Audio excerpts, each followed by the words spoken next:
মাদকের বিষয়টা আপনারা দেখেছেন অন্যান্য যে কোনো বারের তুলনায় আমরা কিন্তু মাদক উদ্ধারে আমাদের একটা স্পেশাল টিম করেছি আমরা। এছাড়া আমাদের যে থানা পুলিশ আছে তারাও তৎপর আছে এবং আমাদের ডিবি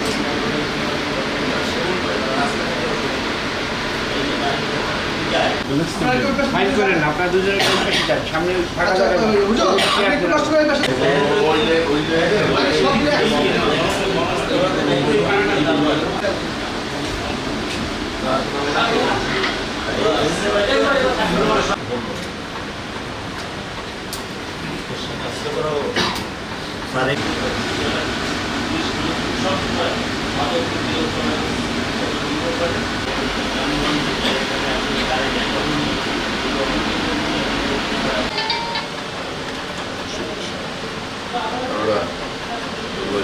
মামা এটা গিয়ে যাবে লাগবে না দিয়ে দেবে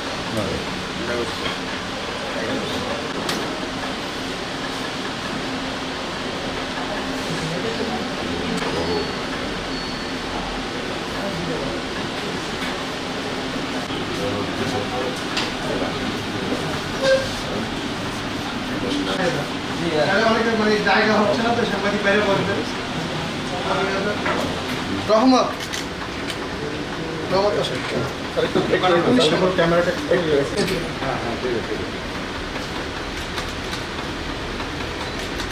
আমরা এই পর্যন্ত প্রায় 3 শতাধিক মোবাইল উদ্ধারপূর্বক আমি জয়েন করার পর আমরা পিরোজপুরের বিভিন্ন মানুষের কাছে আমাদের এই হারানো মোবাইলগুলো উদ্ধারপূর্বক প্রকৃত মালিকের কাছে আমরা ফিরিয়ে দিয়েছি। তারই ধারাবাহিকতায় আমরা আরও 26টি হারানো মোবাইল উদ্ধার করেছি এবং উদ্ধার করে আজকে যে প্রকৃত মালিক আছে তাদেরকে আমরা তাদের কাছে ফিরিয়ে দেব। তার ভিতরে আমাদের সদর থানায় 6টি, ইদ্দুরখানি থানার 5টি, মঠবাড়িয়া থানার 6টি, গাজীপুর থানার 4টি, কাউখালী থানার 1টি এবং ভান্ডারিয়া থানার 4টি। মোট আমরা 26টি মোবাইল আজকে উদ্ধার করেছি এবং উদ্ধার করে প্রকৃত মালিকের কাছে বুঝিয়ে দেব। এছাড়া আমরা 3টি ফেক আইডি এগুলোও আমরা উদ্ধার করেছি এবং একটি হ্যাক হওয়া ফেসবুক আইডি সেটাও আমরা এটা উদ্ধার করে প্রকৃত মালিক যে ফেসবুকের তাকে আমরা বুঝিয়ে দেব। এরকম কার্যক্রম আমাদের অব্যাহত থাকবে।